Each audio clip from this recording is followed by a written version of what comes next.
ঈদ মুবারক, ঈদ মুবারক, ঈদ মুবারক। আজকে উদযাপিত হয়ে গেল আমাদের বহুল কাঙ্ক্ষিত ঈদুল আজহা। তাই ঈদের নামাজ আদায়ের উদ্দেশ্যে চলে আসলাম আমাদের মসজিদে। এদিকে আসতে নামাজের আগ মুহূর্তে রক্সির সাথে কিছু সময় কাটাচ্ছিলাম।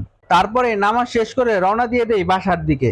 আজকে যেহেতু কুরবানি ঈদের দিন, তাই নামাজের পর মুহূর্তগুলা বেশ একটা ব্যস্ততার মধ্যে কাটাবে সবাই। বাসায় যাওয়ার পথে দেখতে পেলাম অনেকে কিন্তু গরু পালনের কাজ শুরু করে দিয়েছে এই দিকটায়। মূলত আমাদের এই দিকটায় বেশিরভাগ গরু পলাশ ভাইয়ের হাতেই জবাই হয়ে থাকে, তাই কিন্তু পলাশ ভাইদের গরুটাই প্রথমে ফালানের প্রস্তুতির কাজ চলতেছিল। দ্রুত বাসায় গিয়ে আবার আসতেই দেখি পলাশ ভাইদের গরু জবাইয়ের কাজ সম্পন্ন করে এদিকে নাসির ভাইদের গরু জবাইয়ের জন্য গরু বাঁধার কাজটিও সম্পন্ন করে ফেলেছে।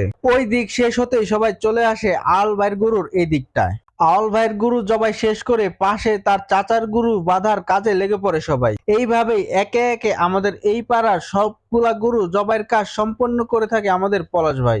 যদিও আজকের দিনটা বেশিরভাগ মানুষই এইভাবেই কাটিয়েছে, তারপরও আমি আমাদের পাড়ারটা আমার মতো করে তুলে ধরার চেষ্টা করলাম ছোট একটি ভিডিওর মাঝে। ভিডিওটি ভালো লেগে থাকলে অবশ্যই শেয়ার করে দিবেন। সবাইকে ঈদুল আজহার অনেক অনেক শুভেচ্ছা।